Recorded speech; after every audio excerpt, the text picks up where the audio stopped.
மதுரை திருப்பரங்குன்றம் மலையில ஆடு கோழி பலியிட தடை. ஹைகோர்ட் மதுரை கிளை கொடுத்த அதிரடி தீர்ப்பு. இந்த விஷயம் இப்போ பெரிய சர்ச்சையா போயிட்டு இருக்கு. ஆடு கோழி பலியிடுறதுக்கும் அசைவ உணவு பரிமாறுவதற்கும் தடை கேட்டு மனு.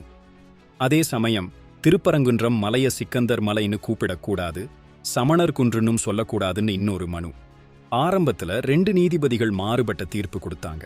கடைசியில வந்த 3வது நீதிபதியோட உத்தரவு தான் இப்போ எல்லாத்தையும் தீர்மானிச்சிருக்கு.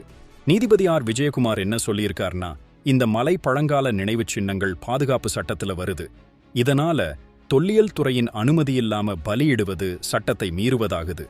அது மட்டும் இல்லாம திருப்பரங்குன்றம் மலைய சிக்கந்தர் மலைன்னு சொல்றதுக்கு எந்த ஆதாரமும் இல்லைனும் தெளிவா சொல்லியிருக்கார். அதனால மலையின் மேல் ஆடு கோழி பலியிடுவது உறுதியாக தடை.